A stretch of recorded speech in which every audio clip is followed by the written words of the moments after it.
اس طرف میں آتی چلوں تو ریحان طاہر ہمارے ساتھ موجود ہے، اگین سوشل ورکر بھی ہیں اور اس کے ساتھ ساتھ دیگر بڑے اہم خدمات جو ہیں وہ اپنے فیلڈ میں رہتے ہوئے سر انجام دے رہے ہیں. انشاءاللہ اس پر ہم بات کریں گے. ریحان بہت شکریہ ہمیں جوائن کرنے کے لیے.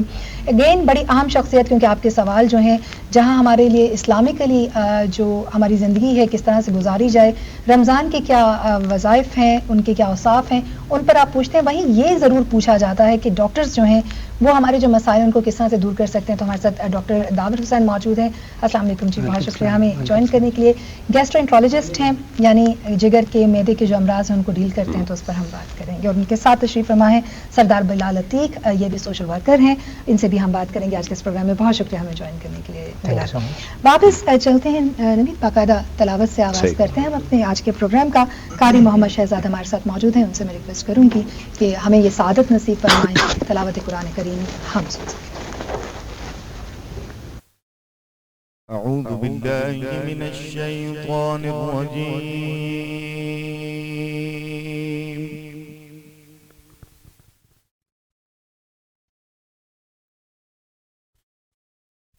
بسم الله الرحمن الرحيم.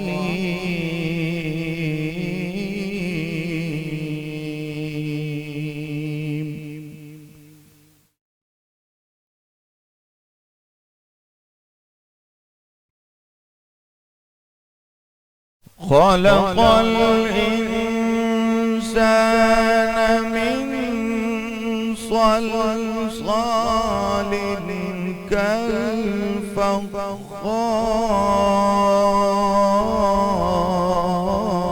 كالفخار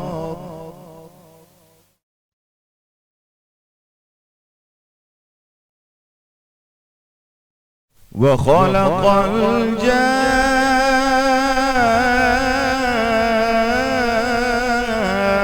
الجان من مارج من نار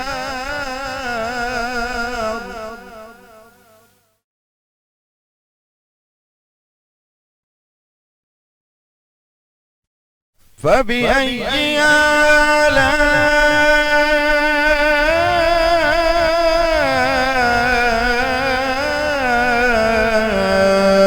آلاء ربكما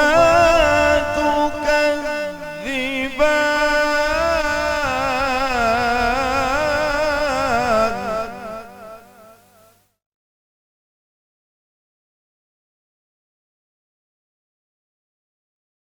مرج البحرين يلتقيان بينهما برزخ لا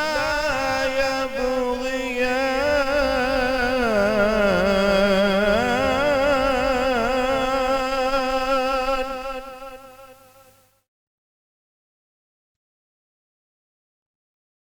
فبأي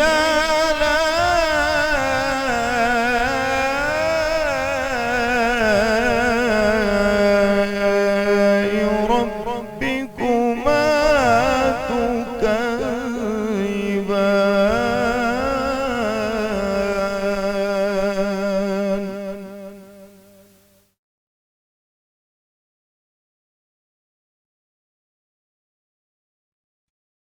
يخرج منهما اللؤلؤ والمرجان فبأي آلاء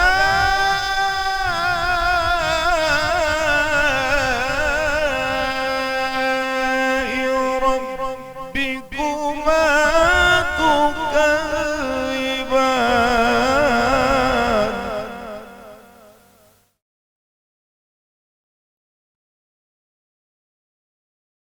وله الجوار المنشآت في البحر كالأعلام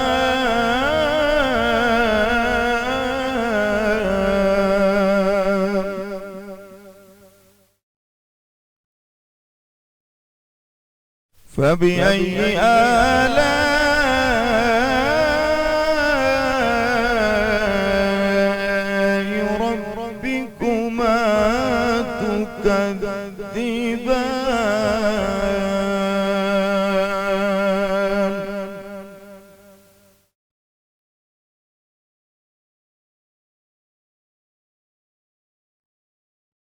كل من عليها فان ويبقى وجه ربك ذو الجلال والإكرام.